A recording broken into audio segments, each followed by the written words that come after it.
pada akhir 1942, pasukan Britania Raya dan Amerika Serikat memulai operasi militer di Afrika Utara dengan pendaratan di pantai Maroko dan Aljazair. Pasukan Axis mencoba merespons dengan bala bantuan yang dikirim dari Eropa, tetapi medan, kontrol udara sekutu, dan keterbatasan logistik mempersulit posisi mereka.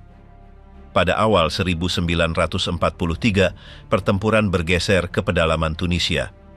Serangan sekutu bergerak maju dari arah yang berbeda, menutup pengepungan secara progresif.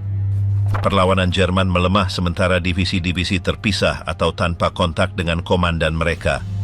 Pada bulan Mei, unit-unit utama Axis dikepung dan dipaksa menyerahkan senjata mereka. Sejumlah besar tentara Jerman ditahan di berbagai lokasi di wilayah di bawah kendali Britania dan Amerika Serikat. Banyak yang tidak mengetahui nasib mereka. Mereka telah bertempur selama berbulan-bulan dalam kondisi sulit dan sekarang berada di bawah tahanan menunggu perintah. Apa yang akan terjadi selanjutnya berada di luar perhitungan mereka. Apa yang mereka temukan di Amerika Serikat yang membuat ribuan tentara Jerman benar-benar bingung?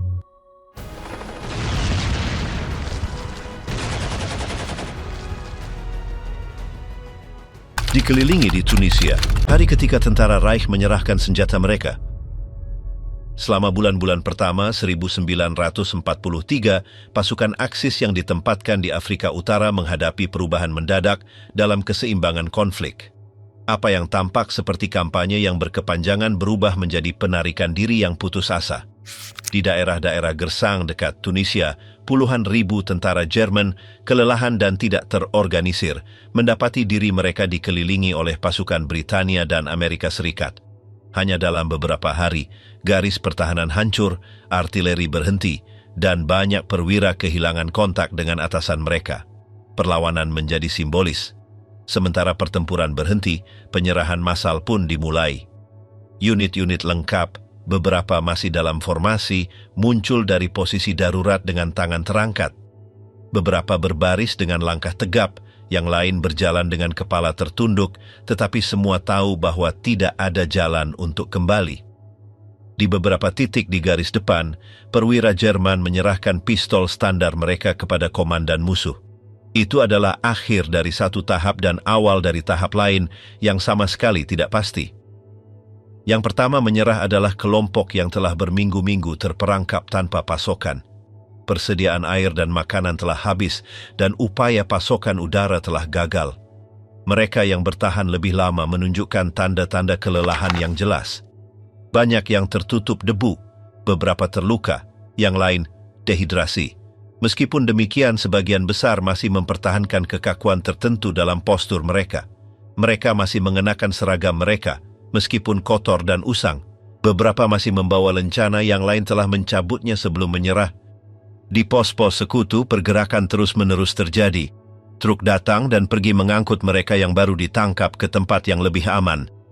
Dalam jam-jam pertama setelah penyerahan, mereka diperintahkan untuk duduk berbaris sementara tentara Amerika Serikat mencatat, memeriksa dokumen, dan menghitung barang-barang dasar yang mereka bawa. Tidak semua berbicara bahasa Inggris dan tidak semua interogator berbicara bahasa Jerman, sehingga isyarat dan perintah sederhana menjadi norma. Mengangkat tangan, mengosongkan saku, menunjukkan sepatu bot. Perintah sederhana tetapi diulang tanpa henti. Banyak dari para tahanan takut akan hal terburuk. Beredar di antara mereka cerita-cerita yang membingungkan tentang eksekusi segera atau hukuman tidak manusiawi, berdasarkan apa yang mereka ketahui atau yakini dari front-front lain. Karena tidak adanya informasi konkret, kecemasan tumbuh. Tidak ada yang mengatakan sepatah kata pun tentang situasi mereka. Perintahnya singkat, gerakannya kasar, dan waktu berlalu di antara pemeriksaan singkat dan saat-saat menunggu yang terasa tidak akan pernah berakhir. Dalam kekosongan itu, ketakutan mengambil bentuknya sendiri. Selama jam-jam pertama penahanan itu, para prajurit mulai berbicara di antara mereka. Beberapa mencoba menenangkan yang lebih muda, yang lain berbagi teori tentang apa yang mungkin terjadi. Seseorang mengatakan bahwa mereka akan dikirim ke Inggris, yang lain meyakinkan bahwa mereka akan berakhir di gurun sebagai tenaga kerja. Tidak ada yang memiliki informasi konkret. Dalam kelompok-kelompok itu, muncul keraguan tentang apakah keluarga mereka akan tahu apa yang telah terjadi, apakah mereka akan didaftarkan oleh Palang Merah, atau apakah seorang atasan akan terus memberi perintah. Rantai komando telah putus dan bersama dengannya rasa kepemilikan. Beberapa tahanan mempertahankan sikap militer.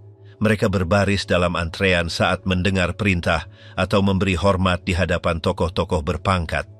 Yang lain tidak lagi menunjukkan minat pada protokol. Mereka duduk di tanah, menyandarkan kepala di ransel mereka dan menutup mata. Di wajah mereka bercampur antara kepasrahan dan ketidakpastian. Tidak semua berasal dari jenis unit yang sama.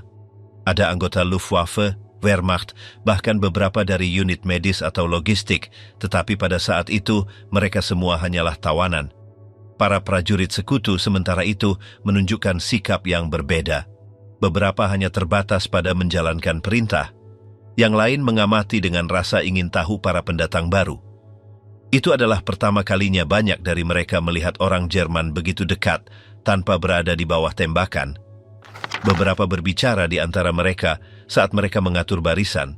Mereka mengomentari kondisi fisik para tahanan, jumlah tawanan yang meningkat, atau cerita-cerita yang terdengar.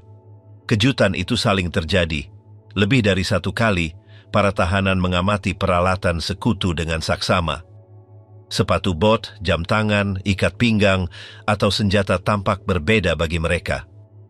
Beberapa berbisik bahwa detail-detail itu menunjukkan kapasitas industri musuh. Yang lain mencoba menyembunyikan minat mereka untuk menghindari terlihat rentan. Meskipun demikian, setiap detail baru mengingatkan mereka bahwa mereka berada di tangan kekuatan yang berbeda. Seiring berjalannya waktu, rumor-rumor tumbuh. Tidak ada yang tahu pasti apa yang akan terjadi keesokan harinya. Beberapa takut dipisahkan dari rekan-rekan mereka sesuai dengan pangkat atau fungsi yang mereka miliki. Yang lain lebih suka berpikir bahwa semuanya akan segera berakhir dan itu hanya penantian singkat. Ketidakpastian menetap dalam rutinitas dan percakapan menjadi lebih sering meskipun banyak yang memilih untuk diam dan pengamatan yang bijaksana. Satu detail yang mengejutkan beberapa tawanan yang baru ditangkap adalah perlakuan. Meskipun ada ketegangan, tidak dilaporkan adanya pelecehan sistematis. Para tentara sekutu hanya membatasi diri untuk memberikan perintah yang jelas dan menjaga ketertiban.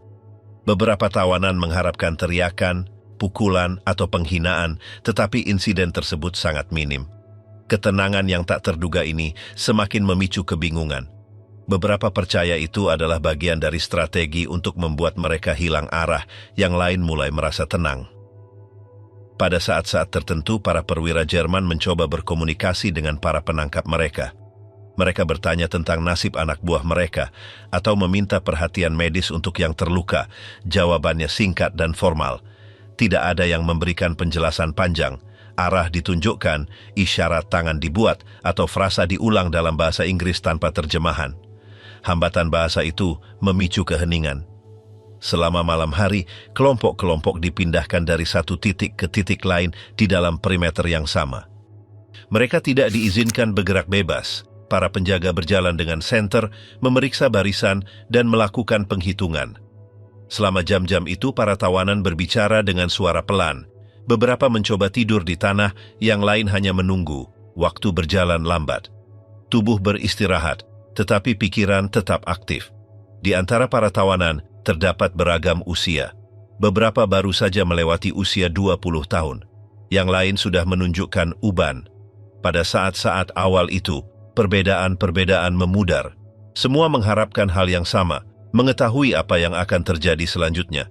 Perang, yang tadinya bising dan api, telah berubah menjadi penantian dan keheningan.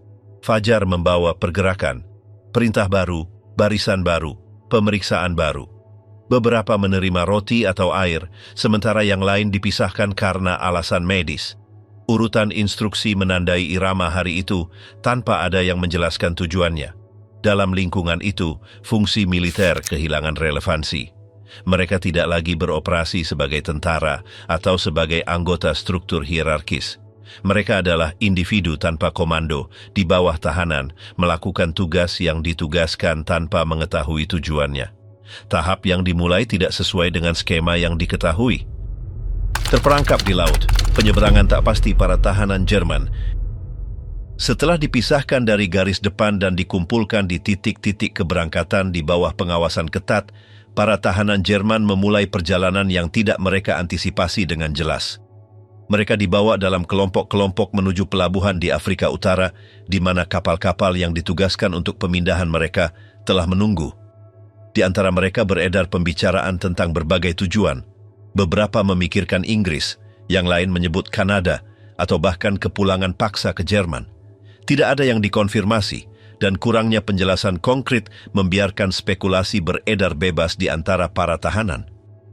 Kapal-kapal yang digunakan untuk menyeberangi samudra adalah kapal dagang yang dimodifikasi tanpa fasilitas atau persiapan khusus. Beberapa memiliki tempat tidur darurat di ruang kargo yang sebelumnya digunakan untuk muatan. Yang lain memiliki bagian-bagian yang dibatasi oleh penghalang logam tanpa ventilasi yang memadai atau penerangan yang konstan. Hari-hari pertama di kapal berlalu di tengah ketegangan yang nyata. Bukan hanya karena kebingungan, tetapi juga karena perasaan terkurung yang konstan dan ketidakpastian mengenai jadwal perjalanan. Pengawasan di dek bersifat permanen dan setiap gerakan yang tidak sah memicu reaksi segera dari tentara Amerika Serikat yang bertanggung jawab atas keamanan konvoi. Selama penyeberangan, konvoi-konvoi tersebut dikawal oleh kapal-kapal angkatan laut. Fregat dan kapal perusak mengelilingi formasi dalam pola yang berubah-ubah untuk menghindari serangan musuh. Ketakutan akan kapal selam Jerman bersifat konstan, dan baik tahanan maupun penjaga menyadari risikonya. Dalam beberapa perjalanan, alarm karena penampakan periskop atau sinyal torpedo mengganggu rutinitas di kapal, memaksa kru untuk mengubah arah atau menyesuaikan kecepatan. Orang-orang Jerman yang terperangkap di kompartemen tertutup jarang menerima informasi tentang peristiwa-peristiwa ini, meskipun dengungan baling-baling dalam manuver mendadak atau perubahan kemiringan lambung kapal menjelaskan bahwa sesuatu terjadi di luar. Kondisi di dalam kapal sangat mendasar. Kepadatan adalah hal yang umum. Banyak yang tidur di kasur tipis yang diletakkan di lantai atau di atas jaring logam yang digantung di antara balok. Ventilasi yang terbatas menghasilkan suasana yang berat, terutama di area lambung yang lebih dalam. Jatah makanan teratur tetapi kurang beragam. Roti kering, makanan kaleng dingin, dan beberapa cairan panas merupakan menu yang paling sering. Beberapa tahanan berkomentar di antara mereka bahwa setidaknya mereka menerima lebih banyak makanan daripada selama hari-hari terakhir di garis depan Afrika, meskipun tidak ada yang mengatakannya dengan suara keras. Air minum dijatah dan kebersihan terbatas pada kesempatan singkat untuk mandi dengan ember atau di area umum. Kontak dengan tentara Amerika Utara di kapal pada awalnya singkat, tetapi meninggalkan kesan yang jelas pada kedua kelompok. Para penjaga, dengan seragam yang berbeda dan cara yang santai, menarik perhatian karena detail yang tak terduga. Beberapa tahanan terkejut melihat orang Afrika Amerika di antara pasukan pengawal, sesuatu yang tidak biasa dalam pengalaman mereka sebelumnya. Gerak-gerik informal para penjaga, cara mereka berbicara di antara mereka, dan cara mereka mengatur tugas pengawasan juga menarik, sangat berbeda dari kekakuan yang mereka biasakan di unit mereka sendiri. Meskipun keheningan umum dan pengawasan konstan, kelompok-kelompok kecil diizinkan mengakses dek pada jam-jam tertentu. Keluar sebentar ini berfungsi sebagai satu-satunya waktu istirahat dari kurungan yang berkepanjangan di ruang kargo tertutup. Bagi banyak orang, menit-menit di udara terbuka itu mewakili satu-satunya koneksi visual dengan dunia luar selama seluruh pelayaran. Durasi perjalanan bervariasi tergantung pada titik keberangkatan, kondisi laut, dan rute yang dipilih untuk menghindari kemungkinan ancaman. Meskipun sebagian besar perjalanan berlangsung sekitar 2 minggu, ada kapal yang tetap berada di laut lepas selama lebih dari 20 hari. Jeda atau pengalihan keamanan mengganggu rutinitas dan semakin membingungkan para tahanan. Tanpa jam atau referensi yang jelas, banyak yang kehilangan hitungan hari mencoba membuat catatan darurat di selembar kertas atau secara diam-diam menandai dinding dengan apapun yang mereka miliki.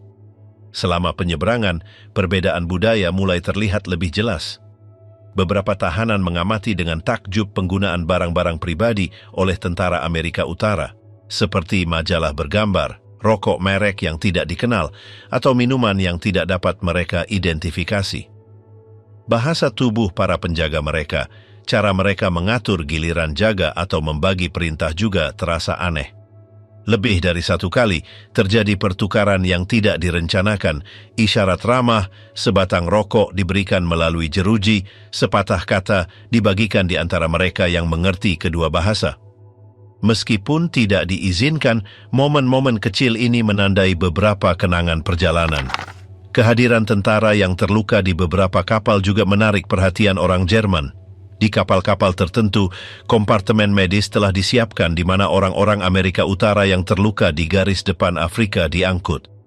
Kedekatan fisik antara tahanan dan tentara yang dalam masa pemulihan memicu adegan keheningan yang dipaksakan. Percakapan atau tatapan panjang tidak diizinkan, tetapi suara, keluhan, atau erangan malam hari dari yang terluka memecah rutinitas biasa.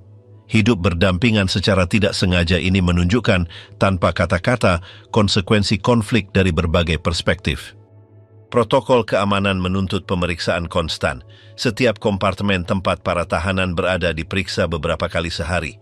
Pemeriksaan meliputi pemeriksaan visual, penghitungan individu, dan verifikasi kemungkinan benda yang tidak sah. Orang-orang Jerman tanpa sarana untuk berkomunikasi dengan dunia luar hanya terbatas pada menunggu instruksi. Kontak dengan seluruh dunia berkurang menjadi cakrawala yang terlihat dari beberapa lubang atau suara yang datang dari dek.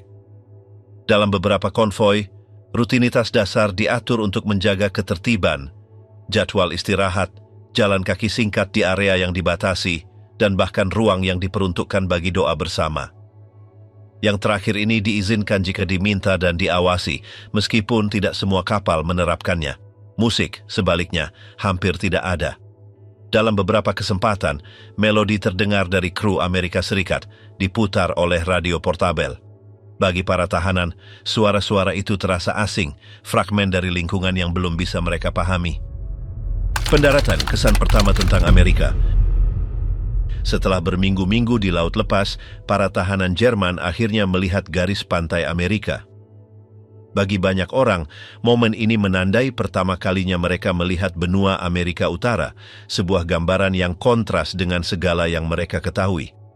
Saat kapal-kapal mendekati pelabuhan seperti Norfolk, New York, atau Newport News, orang-orang mengamati dari dek dermaga yang penuh dengan derek, gudang dan kapal kargo yang bergerak terus-menerus. Pemandangan pelabuhan-pelabuhan itu, penuh dengan mesin dan pekerja, memberikan gambaran pertama tentang ukuran dan aktivitas ekonomi negara yang menyambut mereka di bawah tahanan. Sebagian besar pendatang baru belum pernah melakukan kontak langsung dengan kota-kota dengan dimensi yang sebanding. Kota-kota di Jerman, banyak yang sudah rusak akibat pemboman, tidak menawarkan ritme yang sama atau penampilan yang utuh seperti yang disajikan oleh kota-kota di Amerika Serikat. Sejak pendaratan pertama, banyak tawanan mulai mengomentari di antara mereka tentang ukuran bangunan, kecepatan kendaraan yang melintas dekat pelabuhan, dan organisasi ruang industri. Tidak ada penjelasan dari para penjaga, namun pemandangan itu berbicara sendiri. Setelah mendarat, para tahanan dibentuk dalam kelompok dan dibawa di bawah pengawasan menuju kereta api yang sudah disiapkan untuk pemindahan ke pedalaman negara. Logistik operasi itu menunjukkan koordinasi skala besar.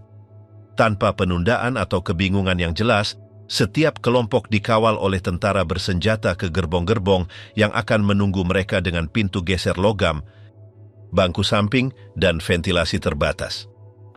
Meskipun ruangnya tidak nyaman, pemindahan dengan kereta api memberikan kesempatan bagi para tahanan untuk mengamati melalui lubang kecil bagian-bagian negara yang tidak mereka ketahui. Perjalanan kereta api melintasi zona-zona yang menggabungkan pemandangan pedesaan, area industri, dan pusat kota dengan berbagai ukuran. Melalui jendela, tentara yang ditahan melihat ladang yang luas, rumah-rumah kayu yang terawat baik, stasiun dengan rambu yang jelas, dan desa-desa dengan struktur yang berbeda dalam desain dan distribusi dibandingkan dengan yang mereka kenal di Eropa.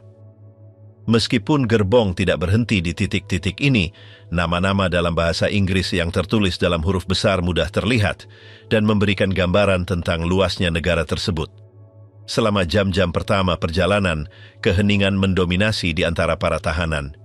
Seiring berjalannya kilometer, beberapa mulai bertukar pengamatan singkat, terutama tentang kualitas kereta api. Rel tampak kokoh, rel terawat baik, dan lokomotif berfungsi tanpa gangguan. Suara konstan kereta saat melaju, ditambah dengan melewati jembatan, terowongan, dan tanjakan, menandai irama perjalanan, sementara para tahanan mencoba mengidentifikasi pola dalam apa yang mereka lihat. Gambaran pedalaman negara tidak terbatas pada satu zona. Beberapa kereta mengambil rute ke selatan, yang lain ke barat atau menuju bagian tengah barat. Oleh karena itu, kesan sedikit berbeda tergantung pada rencana perjalanan. Secara umum, zona yang mereka lintasi menunjukkan penampilan yang tertata, tanpa tanda-tanda kehancuran atau kemiskinan ekstrem yang terlihat. Ladang tampak terawat dengan baik, jalan raya dalam kondisi baik, dan kadang-kadang truk yang bergerak, bahkan traktor yang beroperasi di dekat jalur kereta api, dapat dilihat. Meskipun kontrol ketat yang dilakukan oleh para penjaga, banyak tahanan tidak bisa menahan diri untuk tidak mengamati dengan saksama lanskap perkotaan setiap kali kereta melintasi zona berpenghuni. Beberapa bangunan tinggi, stasiun yang terang benderang, dan jalan-jalan dengan pergerakan mengisyaratkan tingkat aktivitas yang tidak mereka harapkan. Meskipun tidak ada kontak dengan penduduk, dari beberapa balkon atau peron tangan diangkat sebagai tanda sapaan. Reaksi yang jauh tetapi damai ini membingungkan beberapa tahanan, yang terbiasa membayangkan sambutan yang ditandai dengan penolakan atau penghinaan. Kontras dengan gambaran yang telah disampaikan kepada mereka selama perang sangat jelas. Mereka mengharapkan negara yang tidak terorganisir, kurang persiapan, dengan sedikit infrastruktur. Namun, apa yang mereka lihat dari gerbong bertentangan dengan gambaran itu. Stasiun-stasiun bersih, personel kereta api mengenakan seragam lengkap, dan di pemberhentian teknis terlihat tugas-tugas dilakukan dengan efisiensi. Meskipun kontak langsung minimal, lingkungan menyampaikan kesan kapasitas operasional yang tinggi. Sepanjang perjalanan, tentara Amerika yang bertanggung jawab atas transportasi mempertahankan sikap tegas, tanpa berlebihan atau menunjukkan kekejaman. Mereka hanya membatasi diri untuk memeriksa kompartemen, menghitung tahanan, dan memastikan tidak ada insiden yang terjadi. Hambatan bahasa menghalangi pertukaran yang lebih mendalam, tetapi beberapa tahanan mulai memperhatikan gerakan tertentu, nada suara, atau cara bertindak yang berbeda dari apa yang mereka alami di unit mereka sendiri. Kontak manusia tidak langsung yang pertama dengan populasi militer Amerika Serikat ini menaburkan tingkat kebingungan yang baru. Lanskap alam juga tidak luput dari perhatian. Mulai dari perbukitan yang tertutup pepohonan hingga dataran luas yang ditanami, semuanya tampak luas, terawat, dan dimanfaatkan. Di bagian-bagian tertentu, kereta api menyusuri sungai atau melintasi jembatan layang yang menawarkan pemandangan terbuka dari medan. Keleluasaan itu ditambah dengan dinamisme yang terlihat di setiap titik lintasan, menciptakan potret sebuah negara yang, setidaknya dari luar gerbong, tidak menunjukkan tanda-tanda kelelahan yang terlihat akibat perang yang sedang berlangsung. Suara konstan kereta, ditambah dengan perubahan pemandangan, berkontribusi pada kondisi mental pengamatan berkelanjutan. Beberapa tahanan mencoba menghitung jarak yang ditempuh sesuai dengan waktu dan kecepatan yang dirasakan, meskipun mereka tidak memiliki referensi yang jelas. Yang lain mencoba mengingat nama-nama desa atau mengaitkan apa yang mereka lihat dengan apa yang telah mereka dengar dalam propaganda sebelumnya.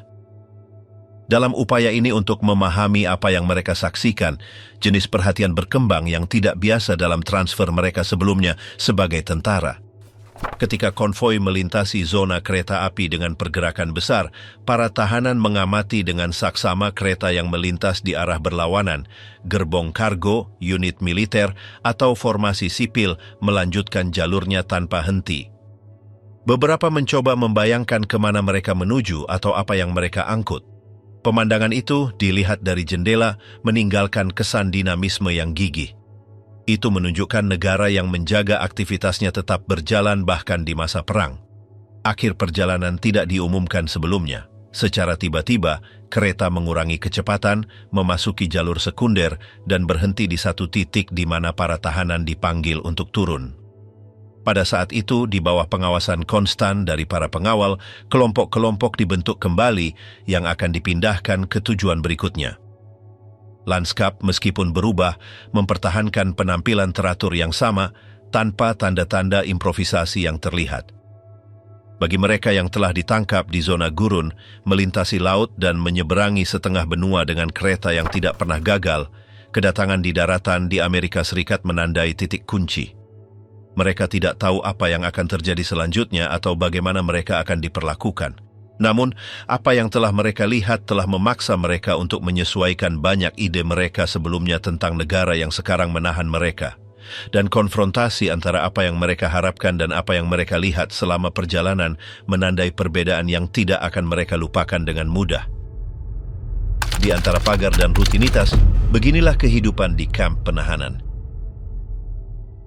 Setelah kedatangan mereka di tanah Amerika Serikat, para tahanan Jerman didistribusikan ke berbagai wilayah negara, ditempatkan di kamp-kamp yang secara khusus dibangun untuk menjaga mereka di bawah pengawasan, tetapi juga untuk memastikan kondisi dasar organisasi dan rutinitas. Meskipun pengawasan tetap ketat, ruang-ruang itu tidak membangkitkan adegan hukuman atau kepadatan ekstrem. Berbeda dengan perang-perang lain, di mana mereka yang tertangkap dikurung di sel darurat, pada kesempatan ini didirikan instalasi yang lengkap dan permanen dengan barak yang luas, area yang dibatasi, dan struktur yang dapat menampung ratusan orang secara bersamaan. Setiap lokasi dikelilingi oleh pagar tinggi dengan beberapa lapisan kawat, menara pengawas dengan tentara bersenjata, dan zona yang jelas dibatasi. Meskipun sistem perimeter itu ada, bagian dalam menunjukkan distribusi yang teratur. Area umum dibagi antara asrama, zona administrasi, bengkel, ruang rekreasi, dan ruang pertemuan. Barak adalah konstruksi sederhana, didirikan dengan cepat tetapi dirancang untuk menahan penggunaan sehari-hari. Mereka dilengkapi dengan tempat tidur yang berjejer, umumnya tempat tidur susun 2 tingkat, di mana setiap tahanan memiliki selimut, kasur dasar, dan ruang untuk menempatkan barang-barang mereka. Kondisi kebersihan bersifat sederhana, tetapi tidak sepenuhnya diabaikan. Ada fasilitas terpisah untuk mandi, dengan pancuran air dingin atau hangat dan wastafel yang didistribusikan per modul. Waktu di dalam kamp diatur oleh jadwal yang ketat. Hari dimulai dengan panggilan bangun, diikuti oleh formasi pagi, di mana para tahanan harus berbaris untuk dihitung. Ketepatan dalam penghitungan ini adalah prioritas, karena angka yang salah akan mengaktifkan protokol peninjauan dan isolasi segera.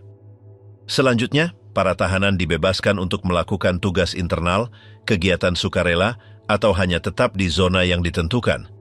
Ada jadwal tetap untuk kegiatan pembersihan, pemeliharaan, dan organisasi lingkungan.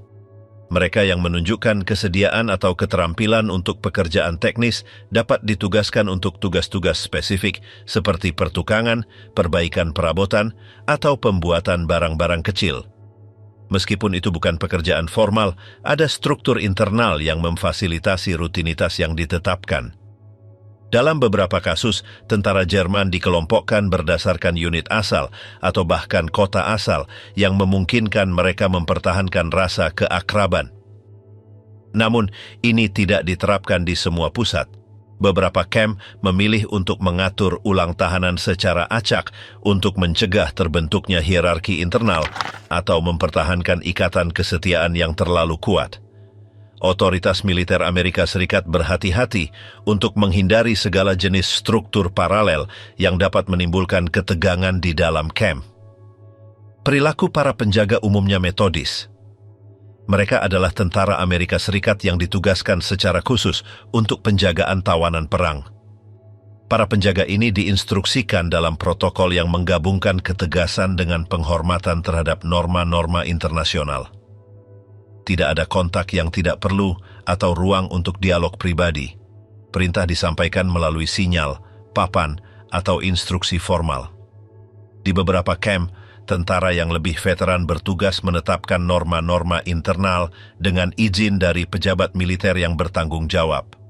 Dengan demikian muncul kode perilaku di antara para tahanan sendiri, mengatur detail seperti kebersihan area umum, giliran mandi, atau penggunaan bersama materi. Seiring berjalannya minggu, muncul kegiatan untuk mengisi waktu luang. Olahraga adalah salah satu jalan keluar utama. Lapangan sepak bola, area lari, atau lapangan bola voli darurat disiapkan.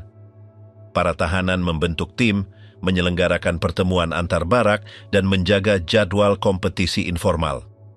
Kegiatan-kegiatan ini tidak hanya membantu menjaga kebugaran fisik, tetapi juga memungkinkan mengurangi ketegangan dan membangun rutinitas hidup bersama.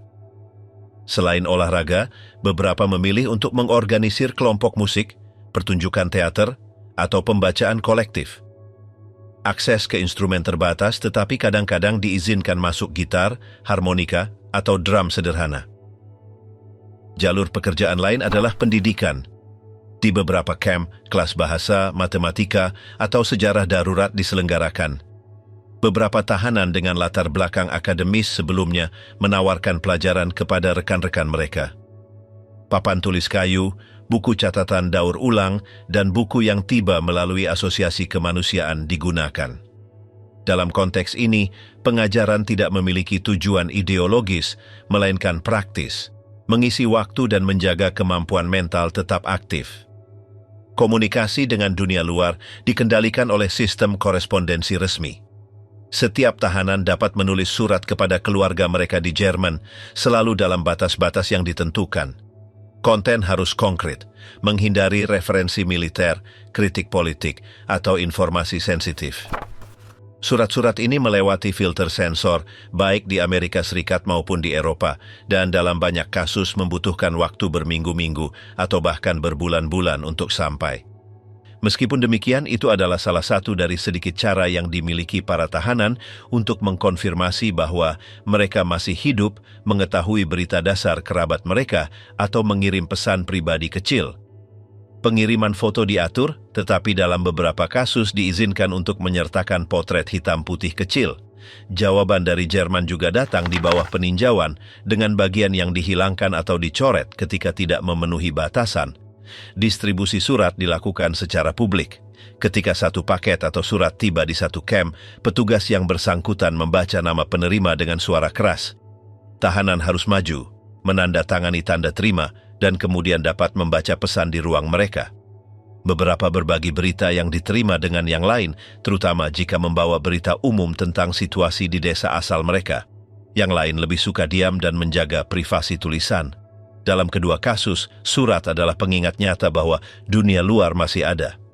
Setiap camp memiliki peraturan internal sendiri, tetapi berbagi prinsip-prinsip umum.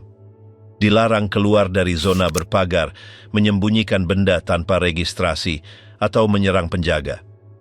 Pelanggaran dihukum dengan isolasi sementara, kehilangan hak istimewa tertentu, atau pemindahan ke camp dengan tindakan yang lebih keras.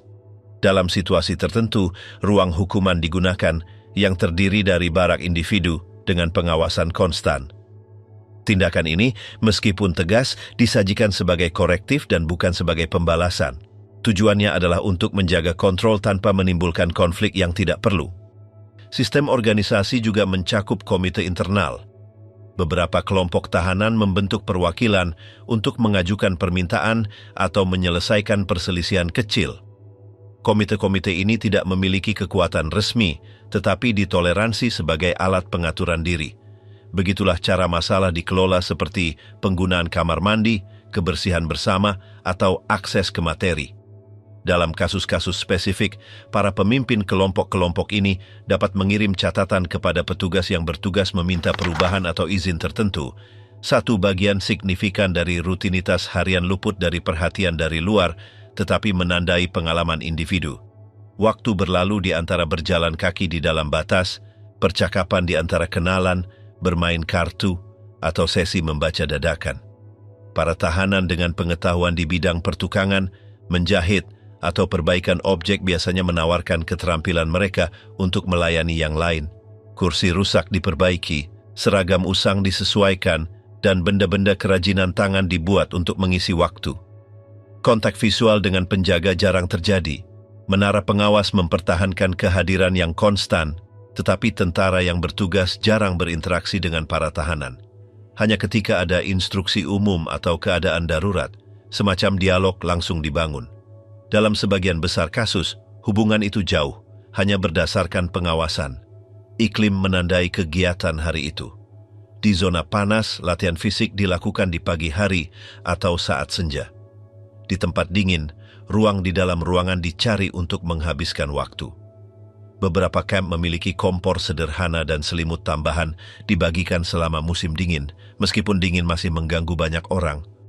Di daerah yang lebih beriklim sedang, hal yang paling sulit adalah menahan kelembaban atau panas di dalam barak.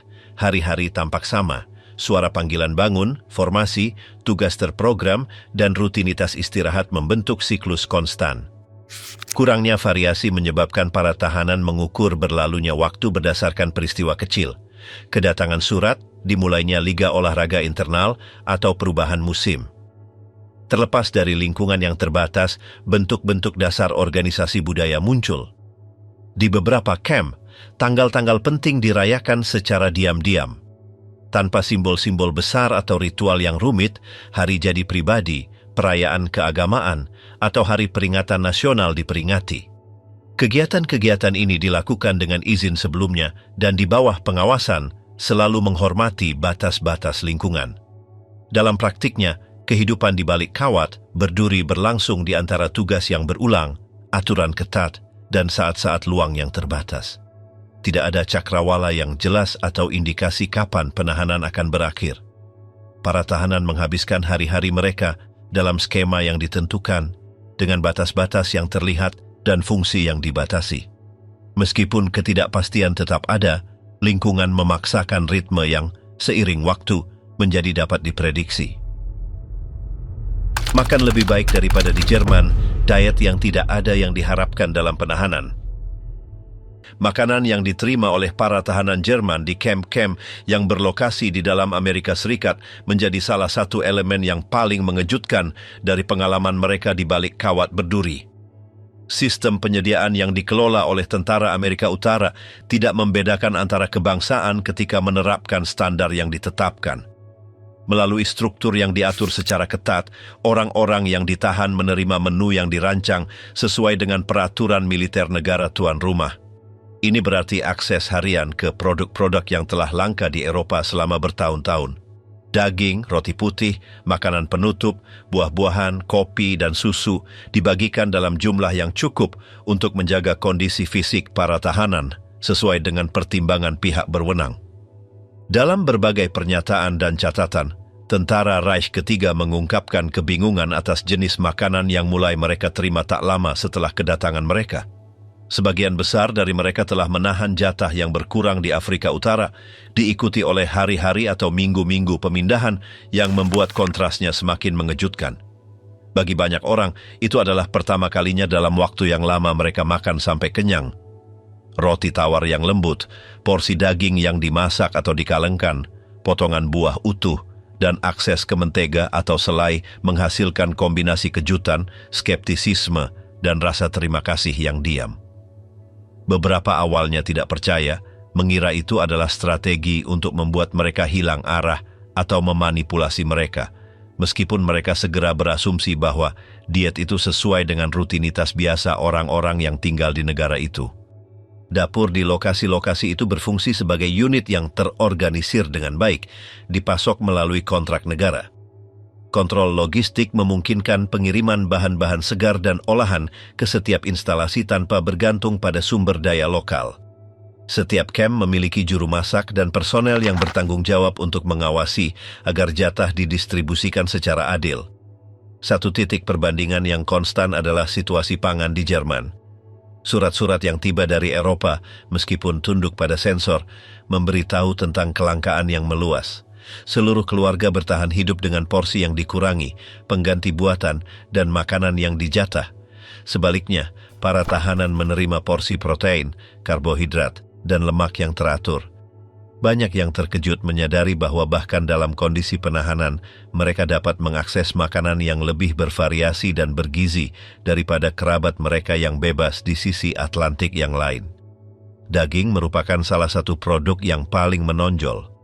Di Jerman, akses ke protein hewani menjadi sangat terbatas seiring berjalannya perang. Di Amerika Serikat sebaliknya adalah hal yang biasa menyajikan hidangan dengan daging sapi, babi, atau unggas secara sering. Terlepas dari penyesuaian yang disebabkan oleh upaya perang, negara itu mempertahankan rantai pasokan internal yang mampu memberi makan populasi sipilnya dan angkatan bersenjata, termasuk para tawanan. Reaksi di antara para tahanan berkisar dari kepuasan yang tertahan hingga kebingungan total. Bagi banyak orang, sulit untuk dicerna bahwa negara yang sedang berperang dapat menjamin makanan yang berlimpah, bahkan untuk musuh-musuh mereka yang tertangkap. Roti juga menimbulkan komentar, tekstur yang lembut, rasa yang manis, dan warna putih dari irisan berlawanan dengan roti gelap dan lebih padat yang biasa mereka konsumsi. Beberapa menganggapnya terlalu lembut atau kurang rasa, meskipun mereka menerimanya tanpa keberatan besar. Mereka terbiasa menggabungkannya dengan selai atau mentega ketika tersedia. Barang-barang lain seperti sereal serpih, susu pasteurisasi, atau buah-buahan kaleng terasa asing bagi mereka yang berasal dari budaya makanan yang berpusat pada produk yang kurang terindustrialisasi. Meskipun demikian, secara umum, adaptasi berlangsung cepat dan tanpa insiden. Mengenai makanan manis, ketersediaannya adalah salah satu kejutan yang paling sering terjadi. Coklat, biskuit, kue, dan buah-buahan yang dimaniskan sering muncul di menu, terutama pada tanggal-tanggal penting, atau untuk meningkatkan semangat para tahanan. Meskipun tidak semua tahanan antusias terhadap makanan ini, sebagian besar mengonsumsinya dengan minat. Bagi mereka yang telah bertahun-tahun menghadapi penjatahan, jenis produk ini mewakili bukti nyata dari kelimpahan negara itu. Minuman juga menandai perbedaan. Kopi disajikan secara teratur, menghasilkan kombinasi antusiasme dan kebingungan. Terbiasa dengan kopi jelai atau versi yang diencerkan, banyak yang menganggapnya kuat atau pahit, meskipun lebih disukai daripada alternatif yang mereka kenal. Susu, baik cair maupun bubuk, juga sering ditawarkan, dan meskipun beberapa menolaknya karena kebiasaan atau preferensi, akhirnya menjadi bagian stabil dari konsumsi harian di kamp-kamp. Struktur yang memungkinkan untuk mempertahankan tingkat makanan ini tidak terbatas pada dapur. Di balik setiap menu terdapat jaringan produksi, transportasi, dan penyimpanan yang dikelola dengan baik. Rute kereta api mengirimkan produk dari pusat logistik ke setiap kamp dan ada catatan harian tentang apa yang masuk dan keluar dari gudang. Inspeksi kesehatan bersifat rutin dan kontrol kualitas dilakukan terhadap makanan yang disiapkan. Meskipun ada keluhan terisolasi tentang suhu, penyajian, atau rasa makanan tertentu, secara umum para tahanan tidak kelaparan. Akses teratur ke makanan panas, bervariasi, dan dalam jumlah yang cukup mengonsolidasikan citra efisiensi dan prediktabilitas. Perlakuan ini tidak diterapkan karena kemurahan hati yang spontan, melainkan karena norma-norma konvensi Jenewa mewajibkan negara-negara penanda tangan untuk memberi makan tentara yang tertangkap secara memadai. Namun, kepatuhan ketat terhadap kewajiban-kewajiban itu tidak selalu diamati di medan perang di benua lain. Kesetiaan Amerika Serikat pada perjanjian-perjanjian itu mengejutkan lebih dari satu tahanan, terutama ketika mereka membandingkan pengalaman mereka dengan apa yang mereka ketahui tentang kamp-kamp tahanan Jerman atau Soviet. Perbedaannya tidak hanya terletak pada kuantitas, tetapi juga pada sistem yang memastikan bahwa pasokan tidak pernah terputus. Varietas makanan memungkinkan para juru masak untuk berimprovisasi di dalam batas-batas peraturan. Di beberapa kamp, hidangan tertentu diadaptasi agar lebih mendekati selera para tahanan, sementara di kamp lain dipertahankan struktur standar untuk semua. Meskipun tidak mungkin untuk meniru masakan tradisional Jerman, kombinasi yang terasa akrab dicoba, seperti sup kental dengan kentang atau sup dengan kacang-kacangan. Dapur memiliki peralatan industri, oven, lemari es, dan personel terlatih yang memungkinkan produksi skala besar tanpa kehilangan efisiensi. Reaksi terhadap diet ini tidak terbatas pada tingkat fisik. Seiring berjalannya minggu, banyak tahanan mulai menyadari bahwa apa yang mereka lihat di nampan mereka adalah bagian dari kehidupan sehari-hari penduduk negara yang telah menangkap mereka. Penemuan itu, tanpa niat eksplisit, memupuk persepsi tentang kekuatan ekonomi musuh. Tanpa pidato atau proklamasi, jatah yang disajikan 3 kali sehari berbicara sendiri. Fakta bahwa bahkan para tahanan menerima perlakuan makanan yang konstan dapat diprediksi dan berlimpah berfungsi sebagai kontras terhadap kerusakan yang terlihat yang diderita oleh keluarga dan rekan senegara mereka di Eropa. Kontak dengan produk yang kurang dikenal juga mendorong rasa ingin tahu. Beberapa tahanan menanyakan nama bahan-bahan tertentu, bertanya tentang asal buah-buahan, atau berspekulasi tentang proses produksi. Meskipun tidak semua makanan disukai secara umum, sebagian besar diterima tanpa protes. Hanya dalam beberapa kasus terpencil tercatat episode penolakan terorganisir atau pemogokan yang terkait dengan makanan, dan situasi tersebut hampir selalu berkaitan dengan penyebab di luar kualitas menu. Secara umum, kesaksian yang dikumpulkan dalam laporan, buku harian pribadi, atau pernyataan kemudian mengkonfirmasi bahwa makanan yang diterima jauh melebihi harapan awal.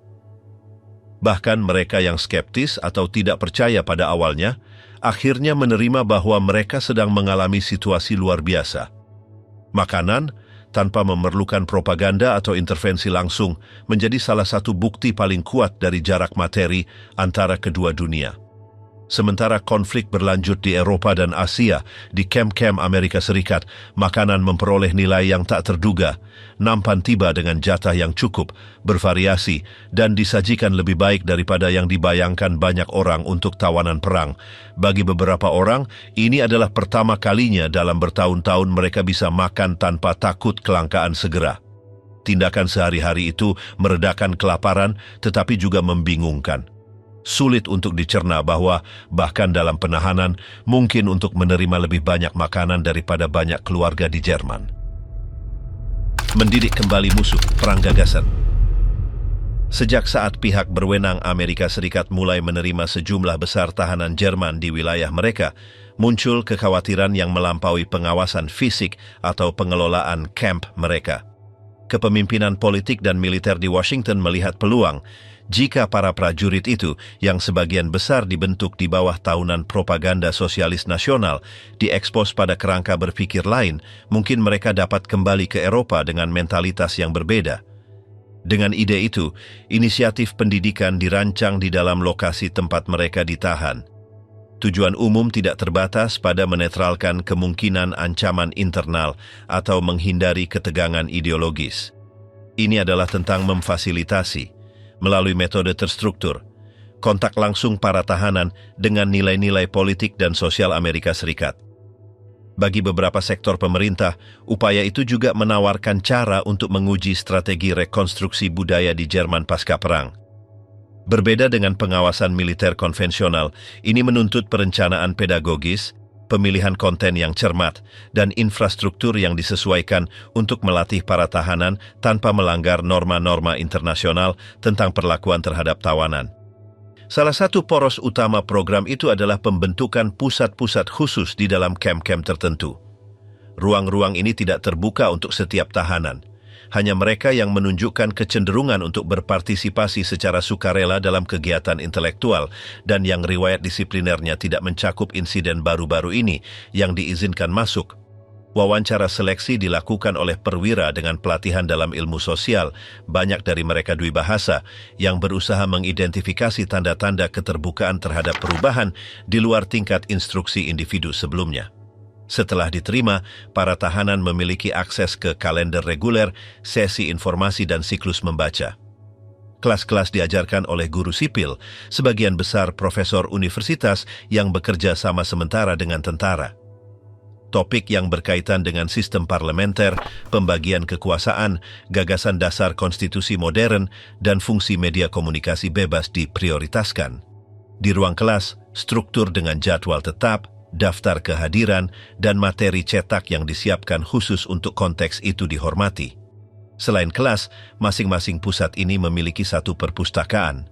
Katalog itu mencakup buku-buku yang diterjemahkan ke dalam bahasa Jerman yang membahas sejarah kontemporer, ekonomi pasar, literatur universal, dan biografi tokoh-tokoh berpengaruh dalam demokrasi Barat.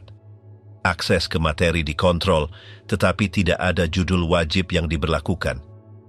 Para tahanan dapat mengambil buku selama beberapa jam dan, dalam beberapa kasus, meminta salinan untuk dipelajari di barak mereka. Pengelolaan volume adalah tanggung jawab tahanan lain yang sebelumnya dilatih sebagai pustakawan internal.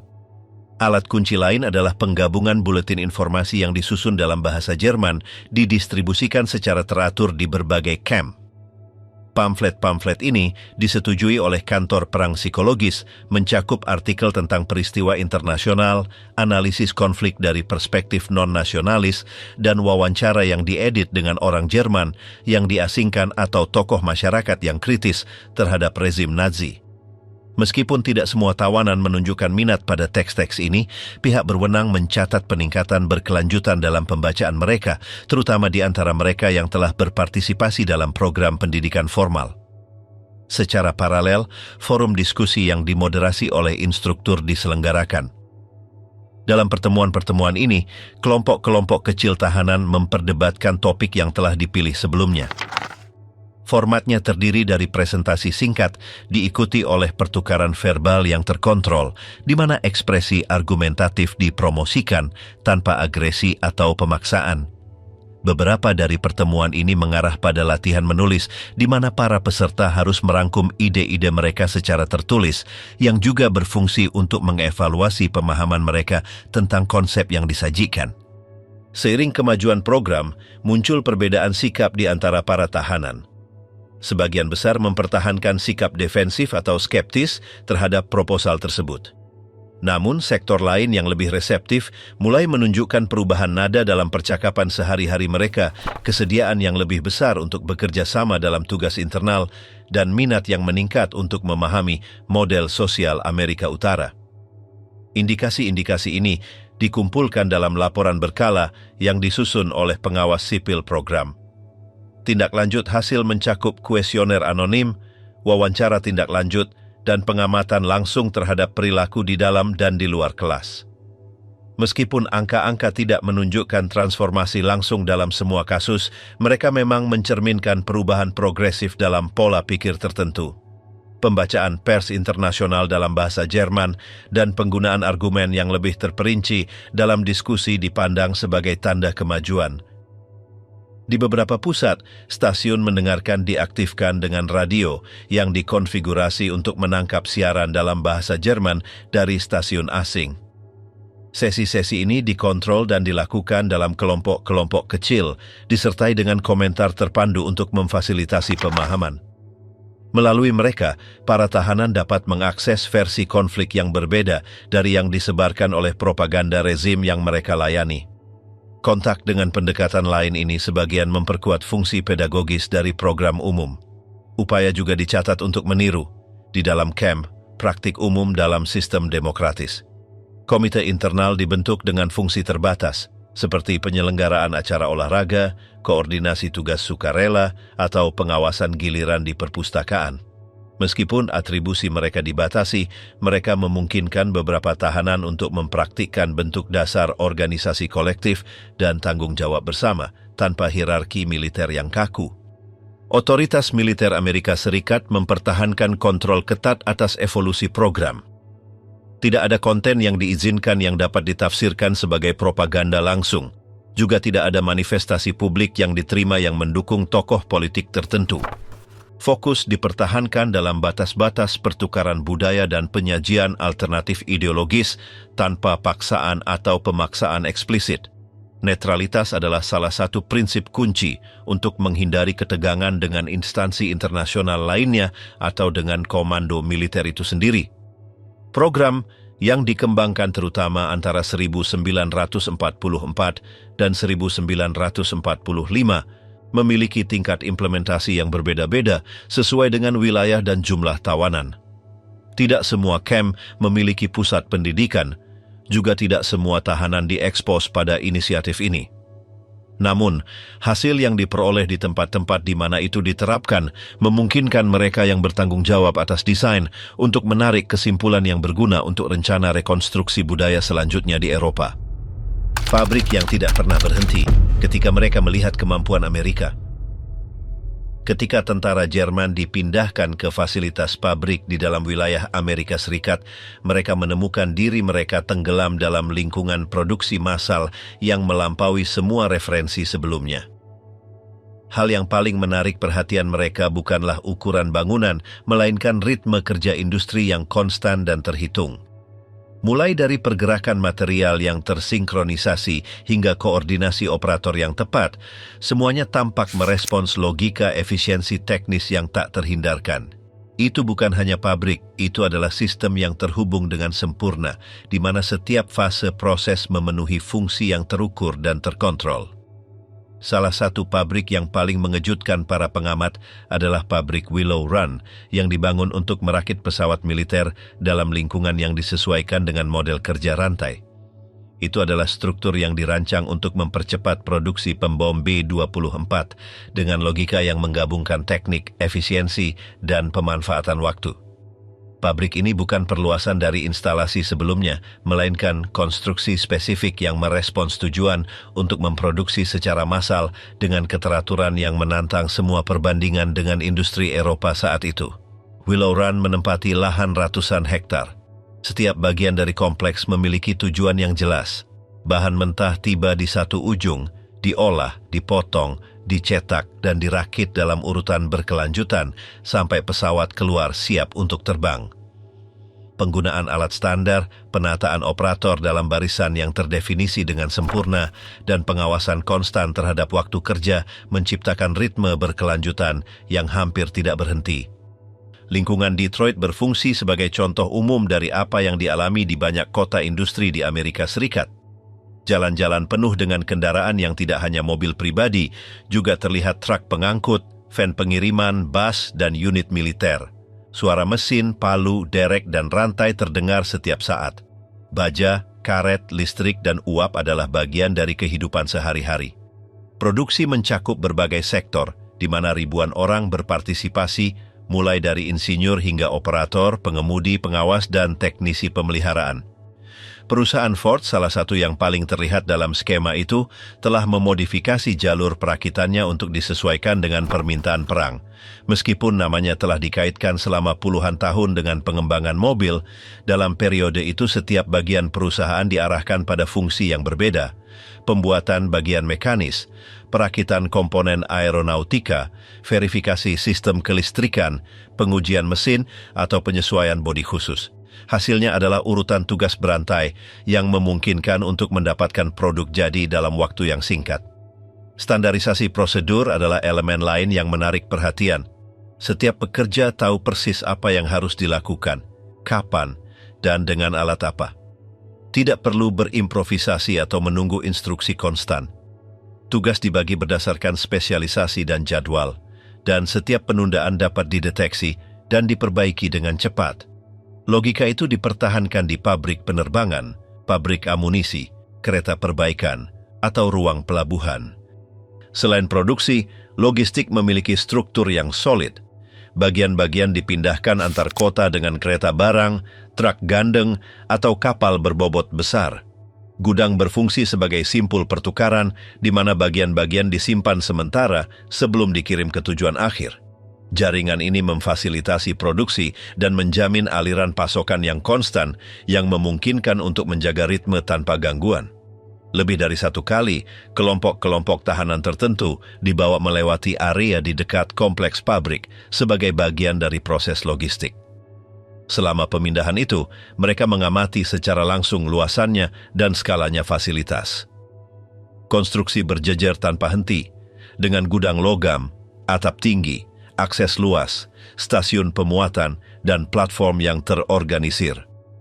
Lingkungan menyampaikan kesan soliditas struktural dan perencanaan terperinci, sangat berbeda dari yang mereka ingat dari kota-kota industri mereka sendiri.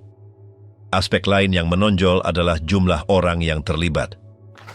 Upaya produktif tidak bergantung pada elit teknis, melainkan mencakup sejumlah besar warga negara. Pria dan wanita, muda dan dewasa, memenuhi fungsi dalam shift yang berbeda. Beberapa mengoperasikan mesin berat, yang lain mengontrol masuk dan keluarnya material, sementara yang lain didedikasikan untuk memeriksa produk akhir. Partisipasi kolektif dalam sistem produktif ini menunjukkan model yang memprioritaskan kontinuitas dan kapasitas respons. Hubungan antara kecepatan dan volume juga sulit diproses. Dalam rentang 24 jam, beberapa unit dari model yang sama dapat dirakit, sesuatu yang dalam konteks lain dapat memakan waktu berminggu-minggu. Perencanaan terperinci, ketersediaan sumber daya, dan pembagian teknis kerja memastikan proses berjalan dengan keteraturan yang dapat diprediksi. Kereta api adalah komponen penting lain dalam roda gigi ini. Mereka tidak hanya berfungsi untuk mengangkut barang, tetapi juga digunakan untuk memobilisasi orang, mengoordinasikan pengiriman, dan memasok titik-titik strategis. Sistem kereta api terdiri dari lokomotif modern, gerbong khusus, stasiun perantara, dan rute yang terawat dengan baik. Ketepatan waktu, keamanan, dan kapasitas muat adalah variabel yang diperhitungkan secara ketat. Bagi mereka yang datang dari daerah di mana infrastruktur telah hancur atau diabaikan, tingkat operasionalitas itu belum pernah terjadi sebelumnya. Pada titik-titik tertentu, dimungkinkan untuk mengamati pabrik amunisi yang beroperasi tanpa henti, pabrik kendaraan militer dalam aktivitas penuh, atau pusat perakitan artileri berat. Setiap ruang ini memiliki alat yang tepat, sistem kontrol, dan operator terlatih. Pengawasan teknis, kontrol kualitas, dan optimasi sumber daya adalah bagian dari proses rutin. Area kosong atau sumber daya yang terbuang tidak terlihat. Setiap bagian memenuhi tujuan yang terukur. Koneksi konstan antara industri dan komunikasi juga terlihat. Pabrik-pabrik dihubungkan melalui saluran telepon, telegram, atau pengiriman tertulis. Setiap perubahan dalam pesanan atau tenggat waktu dapat dikirimkan secara waktu nyata dan keputusan disesuaikan segera. Kelancaran dalam transmisi informasi ini memungkinkan untuk memperbaiki kesalahan, mengantisipasi kebutuhan, dan mengatur ulang proses tanpa penundaan. Interaksi ini memperkuat efisiensi sistem. Di beberapa zona perkotaan, kompleks industri membentang sejauh beberapa kilometer dengan zona akses terbatas, stasiun inspeksi, penghalang logam, dan jalan internal. Kegiatan termasuk pemeliharaan kendaraan, verifikasi persenjataan, uji ketahanan, atau pemasangan sistem tambahan. Semua ini adalah bagian dari siklus berkelanjutan yang membuat negara tetap bergerak. Dari perspektif para pengamat paksa, jalinan struktur, sumber daya, dan orang-orang yang berfungsi secara berkelanjutan ini menandai perbedaan yang tak terhindarkan sehubungan dengan apa yang mereka ketahui. Di kota asal mereka, banyak pabrik yang hancur, yang lain bertahan hidup dengan operator yang tersebar, dan giliran kerja yang tidak teratur, kewalahan oleh kelangkaan bahan dan personel. Di sini sebaliknya, setiap roda gigi tampaknya menempati tempatnya. Perbandingan itu tidak dibayangkan, ia lahir dari apa yang mereka lihat dengan mata kepala sendiri, tanpa perlu terjemahan atau pidato.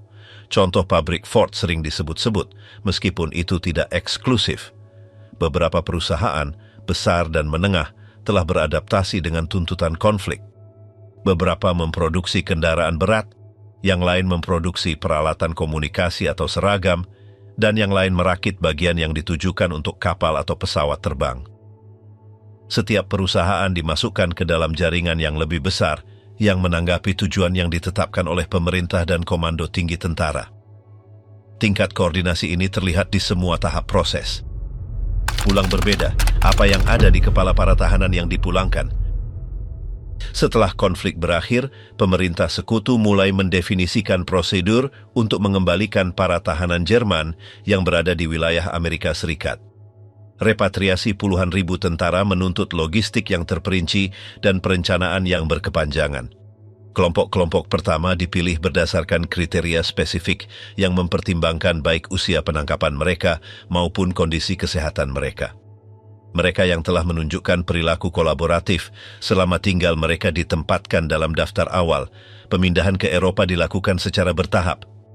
Para tahanan diangkut ke pelabuhan di pantai timur, di mana mereka menunggu keberangkatan menuju berbagai titik di benua itu. Perjalanannya panjang dan kondisinya bervariasi tergantung pada waktu dan kapasitas setiap kapal. Setibanya di Eropa, tidak semua dikirim langsung ke daerah asal mereka. Banyak yang melewati pusat-pusat transit, di mana identitas mereka diverifikasi dan latar belakang mereka dievaluasi. Selama perjalanan kembali, komentar tentang apa yang dialami di Amerika Serikat sering terjadi. Beberapa mendiskusikan fasilitas yang telah mereka kenal, yang lain mengingat percakapan, sesi pendidikan, atau bahkan debat yang mereka ikuti. Pengalaman itu berbeda dari apa yang mereka bayangkan ketika ditangkap. Deskripsi yang mereka bagikan mencerminkan campuran kejutan, keterasingan, dan bentuk rasa hormat tertentu terhadap lingkungan tempat mereka tinggal selama bertahun-tahun. Dampak yang paling menonjol terjadi begitu mereka menginjakkan kaki di tanah Jerman. Apa yang mereka temukan berbeda dari apa yang telah mereka tinggalkan. Banyak kota hancur sebagian, infrastruktur rusak, dan kegiatan ekonomi baru mulai diorganisir kembali. Ikatan keluarga telah berubah, dan nilai-nilai yang sebelumnya mengatur masyarakat mereka sedang ditinjau. Dalam konteks baru itu, mantan tahanan tiba dengan persepsi yang terbentuk di lingkungan asing.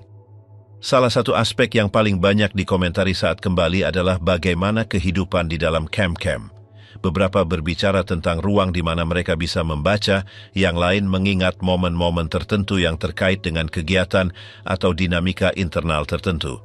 Setiap cerita memiliki nadanya sendiri.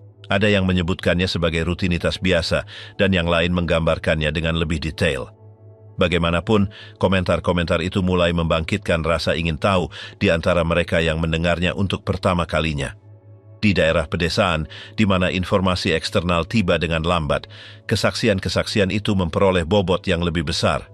Sosok tahanan yang dipulangkan mulai menempati ruang tertentu. Itu bukan hanya seseorang yang kembali, tetapi seseorang yang telah terpapar pada bentuk lain dari pengorganisasian kehidupan kolektif.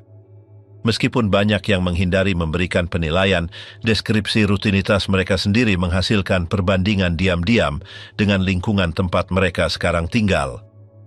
Sejumlah kecil berpartisipasi dalam kegiatan yang terkait dengan rekonstruksi kelembagaan.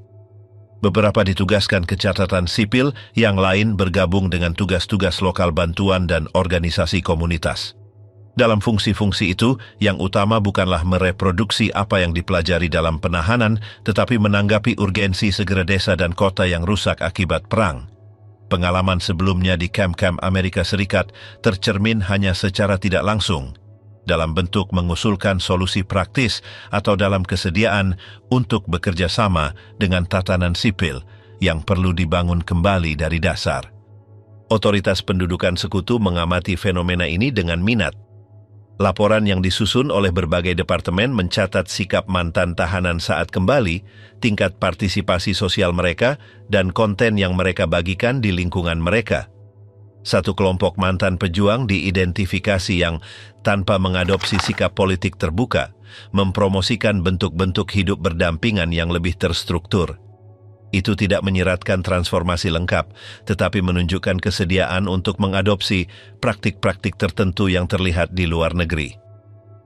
Seiring berjalannya waktu, ingatan akan masa tinggal mereka di kamp-kamp menjadi bagian dari memori keluarga. Di beberapa rumah, anekdot yang terkait dengan tugas-tugas yang mereka lakukan, bahasa yang mereka dengar, atau program berita yang mereka dengarkan disebutkan. Di rumah-rumah lain, keheningan mendominasi. Tidak semua ingin mengingat tahap itu. Namun, bahkan dalam kasus-kasus itu, perjalanan melalui Amerika Serikat meninggalkan bekas dalam cara mereka menafsirkan kenyataan selanjutnya. Di institusi pendidikan dan budaya, beberapa mantan tahanan menawarkan ceramah atau berpartisipasi dalam kegiatan yang berusaha merekonstruksi masa lalu baru-baru ini. Mereka bukan pembicara yang sering, tetapi kehadiran mereka dianggap berharga. Kesaksian dari mereka yang telah hidup di lingkungan yang dikendalikan oleh kekuatan asing relevan untuk memahami perubahan pasca perang. Kisah-kisah mereka memungkinkan untuk membandingkan narasi lokal dengan pengalaman langsung. Proses adaptasi tidak seragam. Ada yang berintegrasi dengan cepat, kembali ke pekerjaan sebelumnya, dan menjaga profil rendah. Yang lain menghadapi kesulitan, baik karena kondisi ekonomi atau karena persepsi sosial mengenai masa lalu mereka. Dalam kasus-kasus tertentu, mereka dipertanyakan karena telah menghabiskan beberapa tahun di lingkungan dengan kondisi yang berbeda, seolah-olah itu membuat mereka kurang dekat dengan pengalaman umum populasi lainnya. Meskipun demikian, sebagian besar berhasil menemukan tempat dari mana mereka dapat membangun kembali ikatan mereka. Arsip resmi menyimpan korespondensi, laporan, dan wawancara yang mendokumentasikan tahap ini. Beberapa kesaksian menyoroti kontras antara organisasi ruang publik di Amerika Serikat dan situasi yang mereka hadapi saat kembali. Aspek-aspek seperti ketepatan waktu layanan, pemeliharaan infrastruktur, atau akses ke produk budaya disebutkan. Perbandingan-perbandingan ini tidak selalu menguntungkan negara asal mereka, meskipun dirumuskan dengan bahasa yang hati-hati. Transformasi yang paling mendalam tidak terbatas pada aspek eksternal. Bagi banyak orang, tinggal di negara lain untuk jangka waktu yang begitu lama mengubah cara mereka berhubungan dengan orang lain, menafsirkan peran otoritas, atau memahami nilai hak-hak tertentu. Ide-ide ini tidak selalu diungkapkan secara terbuka, tetapi dimanifestasikan dalam keputusan kecil, gerakan, atau komentar. Seiring berjalannya waktu, para tahanan yang dipulangkan berhenti menjadi kategori yang berbeda. Mereka berintegrasi ke dalam kehidupan sehari-hari, membentuk keluarga, bekerja di berbagai sektor, dan berpartisipasi dalam rekonstruksi negara. Pengalaman mereka menjadi bagian dari sejarah pribadi setiap komunitas. Namun, dalam penelitian selanjutnya, beberapa peneliti menunjukkan bahwa paparan yang berkepanjangan terhadap budaya lain telah berkontribusi untuk memperluas pandangan satu segmen populasi.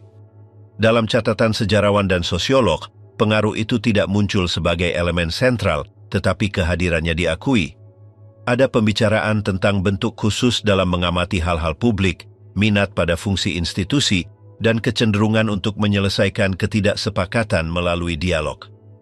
Karakteristik-karakteristik ini, menurut beberapa penulis, diperkuat oleh perjalanan ribuan tentara Jerman melalui pusat-pusat penahanan di luar negeri. Meskipun repatriasi menandai akhir formal dari status mereka sebagai tahanan, ingatan akan tahap itu tetap ada dalam berbagai bentuk. Dalam surat-surat yang disimpan oleh keturunan mereka, dalam catatan yang ditulis di buku harian pribadi, atau dalam percakapan sporadis dengan tetangga. Itu bukan tentang menghidupkan kembali masa lalu, tetapi tentang mencatat bahwa selama beberapa tahun, sebagian dari pembentukan mereka sebagai orang dewasa terjadi jauh dari negara mereka, dalam kondisi yang terkontrol, tetapi juga tidak terduga. Kepulangan juga merupakan titik awal. Itu memungkinkan untuk mulai membangun kembali apa yang hilang, dan pada saat yang sama, memperkenalkan ide-ide tertentu ke lingkungan mereka yang, meskipun tidak berhasil dipaksakan, mulai beredar secara diam-diam. Memori perjalanan mereka melalui Amerika Serikat tidak seragam atau selalu positif, tetapi berkontribusi untuk menggarisbawahi salah satu dari banyak lapisan pasca perang Jerman. Dalam ruang antara kekalahan dan rekonstruksi itu, pengalaman yang terkumpul dalam penahanan menemukan cara untuk hadir tanpa pidato atau proklamasi, tetapi dengan efek yang terlihat seiring waktu.